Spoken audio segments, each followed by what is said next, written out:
이 시간 찬송가 266장 같이 찬양하시겠습니다. 찬송가 266장 왕의 명령 전달할 사자여 같이 찬양하시겠습니다.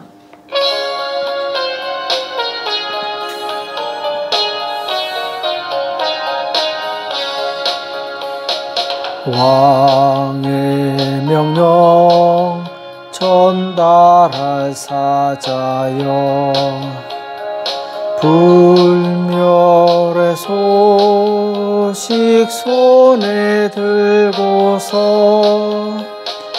그 소식 널리 전파하여서 대왕의 길을 곧게 닦아라. 마른 사막 또 습한 땅 거쳐 밀림과 바다 높은 산 지나 주저치 말고 길을 닦아서 주님의 길을 예비하여라. 믿음 주사 그 길을 닦아서 약속의 경치 보게 하소서. 싸움이 없고 다툼 그칠 때 평화의 왕이 오시리로다. 아멘.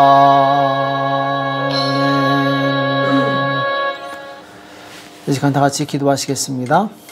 살아계신 하나님 아버지, 이 새벽에 저희들을 불러주시고 하나님 앞에 나올 수 있도록 은혜 주심을 감사합니다. 주의 성령님 우리 가운데 역사하사 날마다 주님의 뜻 가운데 거하게 도와주시옵시고 이 땅에 사는 동안에 주님의 기쁨이 되게 도와주시옵시고 주님의 뜻을 이루는 복된 삶을 살 수 있도록 역사하여 주시옵소서. 특별히 하나님의 그 생명의 복음을 전하는 일에 우리가 귀하게 쓰임받기 원합니다. 주님, 이를 위해서 우리가 잘 준비되게 도와주옵시고 말씀과 기도로 깨어서 하나님의 영광을 나타내는 복된 삶을 살 수 있도록 역사하여 주시옵소서. 오늘도 우리에게 주시는 말씀을 듣기 원합니다. 주님 말씀하여 주시옵시고 깨닫는 은혜가 있도록 도와주시옵소서. 이 시간 주께서 함께 해주실 것을 믿고 감사하며 예수님의 이름으로 간절히 기도합나이다. 아멘. 이 시간 하나님의 말씀 시편 67편 1절에서 7절까지 말씀을 같이 보시겠습니다. 시편 67편 1절에서 7절까지 말씀 같이 한 목소리로 합독하도록 하겠습니다. 같이 읽겠습니다. 시작. 하나님은 우리를 긍휼히 여기사 복을 주시고 그 얼굴 빛으로 우리에게 비추사 주의 도를 땅 위에 주의 구원을 만방 중에 알리소서. 하나님이여 민족들로 주를 찬송케 하시며 모든 민족으로 주를 찬송케 하소서. 열방은 기쁘고 즐겁게 노래할지니 주는 민족들을 공평히 판단하시며 땅 위에 열방을 치료하실 것임이니이다. 하나님이여 민족들로 주를 찬송케 하시며 모든 민족으로 주를 찬송케 하소서. 땅이 그 소산을 내었도다. 하나님 곧 우리 하나님이 우리에게 복을 주시리로다. 하나님이 우리에게 복을 주시리니 땅의 모든 끝이 하나님을 경외하리로다. 아멘. 열방을 향한 복음의 통로, 열방을 향한 복음의 통로란 제목으로 같이 말씀을 나누겠습니다. 시편 67편은 누가 썼는지 모르지만 아마 다윗의 시로 추정이 됩니다. 시편 67편에 보면은 열방을 향해 주의 구원과 이 도가 선포되고 또 모든 민족들로 주를 찬송케 해달라는 그런 이제 내용이 담겨져 있습니다. 그래서 오늘 총 7절까지 있는데 1절에서 3절까지는 이제 이스라엘을 축복하셔서 모든 민족이 구원을 받게 해달라는 내용이고 또 4절과 5절에서는 이제 하나님을 찬양해야 되는 이유에 대해서 말씀하고 있고 또 마지막 7절까지는 이제 하나님께서 그 백성에게 풍성한 복을 주셔서 하나님의 은혜가 땅끝까지 전파하게 해달라는 그런 내용이 담겨져 있습니다. 사도행전 11장에 보면은 이방인 최초로 고넬료가 성령을 받고 변화되는 내용이 나오죠. 이때 유대인들이 굉장히 큰 충격을 받습니다. 왜냐하면은 이방인에게도 생명 얻는 회개를 주셨도다. 자, 고넬료가 성령을 받는 것을 보고 이방인에게도 생명을 얻는 회개의 복음을 주셨도다. 이렇게 고백하고 있습니다. 자, 이 말은 유대인들이 이방인들을 굉장히 무시하고 경시하는 그런 풍조가 있었습니다.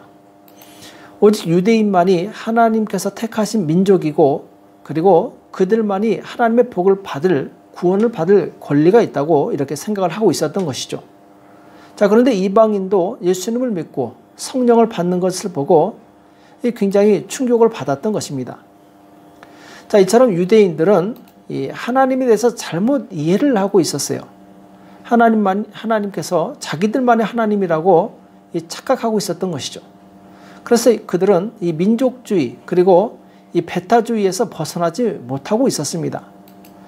그런데 구약 성경 전체에서 하나님께서는 이방인에게도 구원의 복음이, 구원의 도가 전파될 것에 대해서 그리고 하나님께서 이방인들을 동일하게 사랑하신다는 것을 말씀하고 있었습니다. 그들은 그것을 발견하지 못했을 뿐이죠. 예를 들면 레위기 19장 34절에 보면은 하나님께서 이렇게 말씀하시는 내용이 나옵니다. 너희와 함께 있는 타국인을 너희 중에서 낳은 자 같이 여기며 자기같이 사랑하라. 너희도 애굽 땅에서 객이 되었더니라. 객이 되었더니라. 나는 너희 하나님 여호와니라. 이렇게 말씀하고 있습니다. 그러니까 타국인을 너희 중에 태어난 자와 똑같이 여기라. 곧 본토인과 유대인과 똑같이 여기라고 말씀하고 있는 것을 보게 됩니다. 이것은 하나님께서는 이방인들도 여전히 하나님의 백성으로 인정하신다는 그런 의미죠. 그래서 이방인이랄지라도 구약에서는 그 사람이 율법을 지키고 할례를 받는다면 이스라엘 민족으로 같이 공동체가 될 수 있도록 허락을 해주셨습니다. 자, 이렇게 하나님께서 이스라엘 민족을 선택하신 목적이 무엇이냐?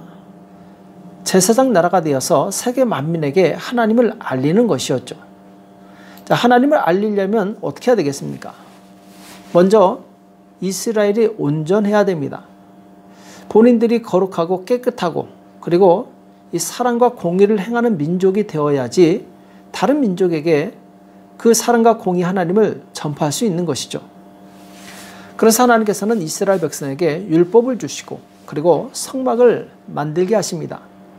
율법은 이스라엘 백성이 하나님의 백성으로서 마땅히 지켜야 될 법에 대해서 말씀하고 있고 또 성막은 율법을 어긴 자들이 하나님과의 관계를 회복하기 위해서 이 화목 제사를 지낼 수 있도록 이 관계 회복을 위해서 준비하신 것이었죠.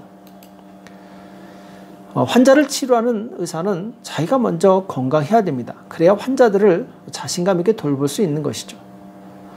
교사도 학생을 가르치는 교사가 먼저 실력이 있어야지 학생 앞에 부끄러움이 없고 당당하게 가르칠 수가 있습니다. 마찬가지로 거룩하신 하나님을 세상에 알게 하려는 사람이 자신이 먼저 거룩해야 됩니다. 거룩하지 않다면 그 사람은 자격이 상실되겠죠. 오늘 하나님께서 이스라엘 민족을 선택하시고 그들에게 율법과 성막을 주신 이유도 바로 거기 있습니다. 그들이 먼저 하나님의 법을 지키고 하나님의 백성으로서 거룩한 이 삶을 살 때 이방인들에게 복음을 전할 수 있기 때문에 그렇습니다.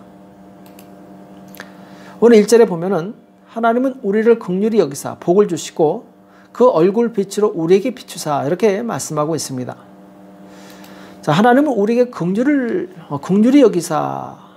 자, 이 말씀은 내가 먼저 하나님의 은혜를 입고 그리고 복을 받아야지만 이웃에게 하나님을 전할 수 있다는 그런 말씀이죠. 오늘 시인은 하나님께서 이 자신같이 연약하고 죄인을 불쌍히 여겨달라고 그리고 복을 달라고 기도하고 있습니다. 그리고 나서 그 얼굴 빛으로 우리에게 비추사 이렇게 기도하고 있습니다. 여기서 얼굴 빛을 비춘다. 이것은 곧 하나님의 임재를 상징합니다.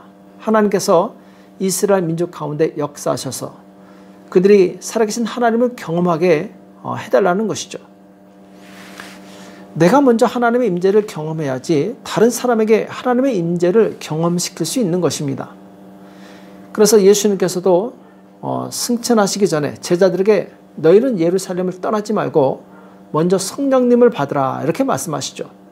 왜냐하면 내가 성령을 먼저 받아야지만 다른 사람에게도 성령을 받으라고 말할 수 있기 때문에 그렇습니다. 사도행전에 보면은 반복되는 말씀이 있습니다. 그것은 바로 제자들이 믿음과 성령이 충만하더라. 기쁨과 성령이 충만하더라. 성령 충만에 대해서 말씀하고 있는데 제자들이 먼저 성령 충만해야지만 다른 사람들을 성령 충만케 할 수 있기 때문에 그렇습니다. 그래서 우리는 먼저 내가 복을 받아야 되고 내가 죄사함을 받아야 되고 내가 성령 충만함을 받아야 될 줄을 믿습니다. 또 오늘 2절에 보면은 주의 도를 땅 위에 주의 구원을 만방 중에 알리소서 이렇게 말씀하고 있습니다. 주의 도, 여기서 주의 도는 우리를 향하신 하나님의 이 뜻이죠. 이 뜻은 성경에 다 기록이 되어 있습니다. 그래서 이 하나님의 뜻을 전달해 줄 수 있는 성경 교사가 우리에게 반드시 필요한 것이죠. 또 여기서 주의 구원은 예수 그리스도의 대속의 은혜, 곧 하나님의 아들이 이 땅에 오신 목적은 전도를 통해서 다른 사람들에게 전달되게 되어 있습니다. 그래서 주의 도와 주의 구원, 이것은 동일하게 이것을 전달하고 전파하는 사람이 있어야지만 만방에 알려질 수 있는 것이죠. 사도행전 8장에 보면은 빌립 집사 이야기 나옵니다. 에티오피아 내시가 자기 고국에 돌아가면서 성경을 읽고 있는데 이사야의 말씀을 읽고 있었죠. 도무지 깨닫지 못하니까 성령께서 빌립을 그쪽으로 데려갑니다. 그래서 빌립으로 하여금 그 성경 말씀을 깨닫게 하고 그리고 가르침을 받게 합니다. 그리고 복음을 듣고 예수님을 믿게 하죠. 내시는 은혜 받고 그 자리에서 바로 세례를 받고 본국으로 돌아가게 됩니다. 자, 우리에게 이런 빌립 집사 같은 성경에 대해서 해박한 지식을 가지고 있고 또 성경을 통해서 예수 그리스도의 복음을 풀어낼 수 있는 그런 유능한 교사가 우리에게 필요한 것입니다. 그 사람이 준비된 사람이고 주님의 제자라고 말할 수 있는 것이죠. 우리는 내가 바로 이런 빌립 집사처럼 유능한 성경 교사가 되도록 기도하시고 준비하시기 바랍니다. 또 3절에 보면은 하나님의 민족들로 주를 찬송케 하시며 모든 민족으로 주를 찬송케 하소서. 자, 모든 민족으로 하나님을 찬송케 해달라고 기도하고 있는 것을 보게 됩니다. 이스라엘은 옛날부터 이 찬송하는, 하나님을 찬송하는 문화가 잘 발달되어 있습니다. 그래서 성막에서 일하는 레위인들 중에서 이 찬양대를 세웠었고, 그리고 이제 다윗 시대에 이 찬양대가 가장 활발하게 활동을 했었죠. 자, 하나님을 찬송한다는 것은 곧 하나님이 누구이신지 안다는 것을 의미합니다. 이스라엘 민족이 하나님을 찬양한다는 것은 이스라엘 민족 가운데 행하셨던 이적과 기사를 행하셨던 그 하나님의 성품과 하나님의 능력, 하나님의 영광을 그들은 알고 있었기 때문에 하나님을 찬양할 수 있었던 것입니다. 그러나 하나님을 모르는 이방인들은 알지 못하기 때문에 하나님을 찬양할 수 없는 것이죠. 하나님께서 사람을 창조하신 목적은 바로 하나님을 찬송하는 존재가 되게 하기 위해서다. 이사야서 43장 21절에 이렇게 말씀하고 있죠. 하나님은 모든 이 민족이 하나님을 찬양하는 그런 사람들이 되기 원하십니다. 왜냐하면 모든 민족은 하나님께서 창조하셨기 때문에 그 창조의 목적대로 살기를 원하시는 것이죠. 자, 그럼 모든 민족이 하나님을 찬양하기 위해서는 먼저 그들이 하나님이 누구신지 알아야 됩니다. 그리고 하나님과의 관계가 화목돼야 됩니다. 하나님과 적대적인 관계에서 결코 하나님을 찬양할 수 없는 것이죠. 그래서 하나님께서는 모든 민족이 하나님을 찬양하기 위해서 이 땅에 독생자 예수 그리스도를 보내십니다. 예수님께서 이 땅에 오신 목적이 무엇이냐? 바로 모든 민족이 복음을 믿고 그리고 하나님과 화목한 관계를 맺게 하기 위해서 이 땅에 오신 것입니다. 그래서 에베소서 2장 12절에서 14절까지 보면은 그때 너희는 그리스도 밖에 있었고 이스라엘 나라 밖의 사람이라 약속의 언약들에 대해서 외인이요, 세상에서 소망이 없고 하나님도 없는 자이더니, 자, 예수님을 믿기 전에, 예수님을 알기 전에 이방인의 모습에 대해서 말씀하고 있죠. 이제는 전에 멀리 있던 너희가 예수 그리스도 안에서 그리스도의 피로 가까워졌느니라. 하나님을 알지 못했던 자들이 이제는 예수님의 피의 공로로 하나님과 가까워졌다라고 말씀하고 있습니다. 그는 우리의 화평이신지라 둘로 하나를 만드사 중간에 막힌 담을 하시고, 자, 그는 우리의 화평이시라고 말씀하고 있어요. 중간에 막힌 담을 하셨다고 말씀하고 있습니다. 곧 예수님께서 이 땅에 오심으로 복음을 모르는 이방인들에게 이 복음이 증거되어서 하나님과 화목하게 되었고, 마침내 이 하나님을 찬송하는 민족으로 바뀌게 된 것이죠. 그래서 이 복음이 전파되면 전파될수록 많은 민족들이 하나님께 돌아와서 하나님을 찬양하는 그런 민족이 되게 됩니다. 이것이 바로 하나님의 뜻이죠. 오늘 4절에 보면은 열방은 기쁘고 즐겁게 노래할지니 주는 민족들을 공평히 판단하시며 땅 위에 열방을 치리하실 것임이니이다. 이렇게 말씀하고 있습니다. 자, 하나님의 은혜가 열방에 퍼져나갈 때 나타나는 현상에 대해서 말씀하고 있는데, 자, 하나님의 통치를 받는 백성들이 많아져서 하나님의 나라가 임하게 됩니다. 우리가 항상 고백하고 있는 주님이 가르치신 기도가 있죠. 거기에 보면은 하늘에 계신 우리 아버지여, 이름이 거룩히 여김을 받으시오며 나라가 임하시오며, 자, 나라가 임하시오며 이렇게 나옵니다. 자, 이것은 하나님의 나라가 임하기를 원한다, 이런 고백이죠. 하나님의 나라가 임한다는 것은 곧 하나님의 통치하심이 임한다는 것을 의미합니다. 자, 궁극적인 복음의 목적이 무엇이냐? 우리가 복음을 전함으로 인해서 우리에게 기대되는 것이 무엇이냐? 그것은 곧 하나님의 나라가 임하는 것입니다. 하나님의 통치가 임한다는 것이죠. 그러나 이 땅에서는 부분적인 통치밖에 임하지 않습니다. 왜냐하면 이 땅에는 하나님을 거스리는 악한 자들이 너무나도 많이 있기 때문에 부분적으로 하나님의 나라가 임하게 됩니다.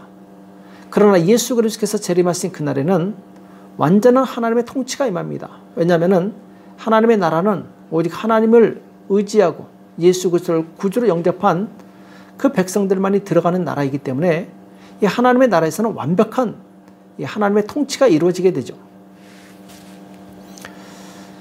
하나님께서는 이 땅에 부분적이지만 하나님의 나라가 더 크게 확장되기를 원하십니다. 왜 그래야지 바로 영원한 하나님의 나라에 들어갈 백성들이 많아지기 때문에 그렇습니다.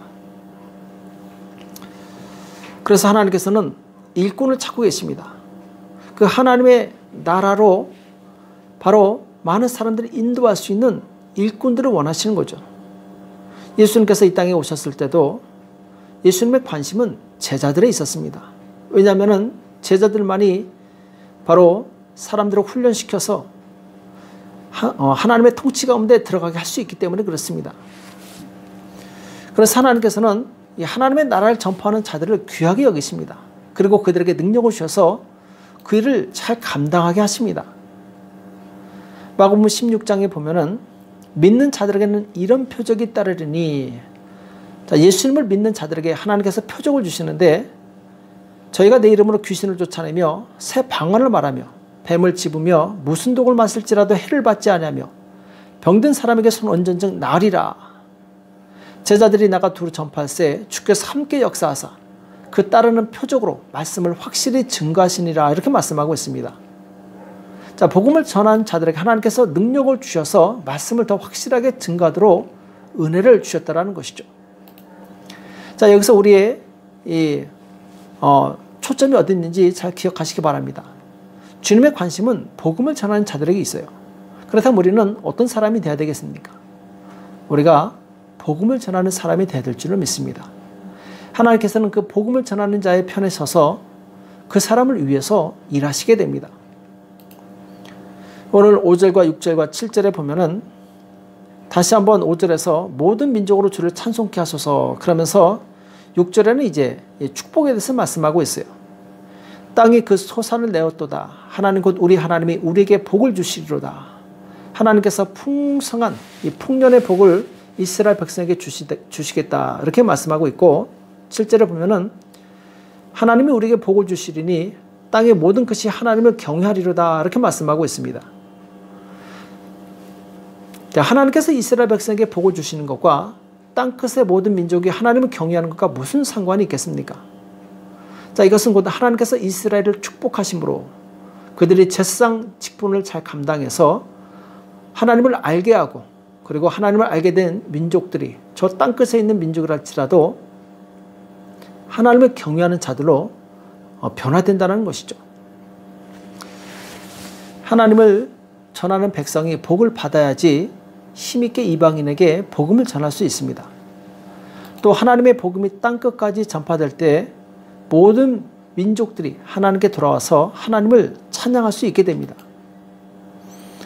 자, 성도는 영적인 이스라엘입니다. 예수 그리스도의 복음을 땅끝까지 전하기 위해서 택함을 받은 사람들이죠. 이 복음을 위해서 주의 일꾼으로 쓰임받기를 사모하시기 바랍니다. 그리고 내가 이 열방을 향한 복음의 통로로 쓰임받기 위해서는 이 준비해야 될 3가지 덕목이 있습니다. 자, 그 중에 첫 번째는 믿음입니다. 내가 먼저 하나님께 대한 확신이 있어야 돼요. 하나님을 경험해야 됩니다. 그래서 우리가 말씀을 공부하고 또 하나님을 아는 지식을 쌓아야 됩니다. 그럴 때 우리에게 믿음이 생기고 그 믿음을 전파할 수 있는 준비가 되는 것이죠. 또 두 번째로 권능이 필요합니다. 하나님께서는 기도하여 이 믿는 자에게 다른 표적이 나타나게 하십니다. 기도하는 자에게 능력을 주셔서 표적을 보여주신다는 것이죠. 예수님께서도 이적을 행하셨고 또 예수님의 제자들도 성령 받고 난 다음에 이적을 통해서 많은 사람들을 주께 돌아오게 합니다. 우리는 이런 권능이 우리에게 동일하게 있어야 될 줄로 믿습니다. 또 세 번째로 복음을 전하는 자는 성령의 열매가 나타나야 됩니다. 곧 인격이 훌륭해야 된다는 것을 의미합니다. 자, 성령의 열매는 오직 사랑과 희락과 화평과 오래 참음과 자비와 양상과 충성과 온유와 절제니. 자, 이런 인격의 열매가 맺힐 때 바로 우리는 능력을 받아도 그 능력을 통해서 많은 영혼들을 주님 앞에 열매를 올려드릴 수 있습니다. 만약 교만하고 자기 혈기를 주체하지 못하는 사람이라면 그 사람이 아무리 능력을 받는다 할지라도 결코 하나님께 쓰임받을 수가 없습니다. 우리는 먼저 인격이 온전해야 됩니다. 오늘 말씀을 마무리하겠습니다. 하나님께서 이스라엘을 통해서 열방을 축복하는 통로로 사용하신 것처럼 오늘날 나를 통해서 열방을 주께 돌아오게 하는 일에 사용하기를 원하십니다. 내가 정말 주님께서 원하시는 열방이 주께 돌아오게 하는 그 놀라운 복음 사역에 쓰임받기 위해서 잘 준비되시기 바랍니다. 준비될 때 나는 열방이 하나님께 돌아오게 하는 복음으로 천국 백성이 되게 하는 그 축복의 통로로 귀하게 쓰임받을 것입니다. 이를 위해서 날마다 말씀과 기도로 그리고 자신의 인격을 변화시켜서 하나님께 귀하게 쓰임받는 저와 여러분 되시길 예수님의 이름으로 축복합니다. 기도하겠습니다. 살아계신 하나님 아버지, 오늘 우리에게 말씀해 주심을 감사합니다. 하나님, 우리에게 믿음을 다하여 주시옵시고 또한 성령의 권능으로 충만하게 도와주옵시고 온전한 인격을 갖추어서 하나님께서 기뻐하시는 복된 삶을 살 수 있도록 역사하여 주시옵소서. 주님 의지합니다. 주님께서 역사하여 주시옵시고 주님 이 땅에서 열방이 주께 돌아오게 하는 열방으로 하나님을 찬송케 하는 그런 축복의 통로가 되어서 하나님께 귀하게 쓰임받는 복된 삶을 살 수 있도록 역사하여 주시옵소서. 오늘도 주께서 함께해 주실 것을 믿고 감사하며 예수님의 이름으로 간절히 기도합나이다. 아멘. 오늘 말씀 기억하시면서 하나님, 내가 열방이 주께 돌아오는 그 축복의 통로로 쓰임받을 수 있도록 나를 성령의 도구로 사용해달라고 나라와 민족을 위해서 교회와 가정과 자녀를 위해서 이 시간 합심해서 간절히 기도하겠습니다. 기도하겠습니다.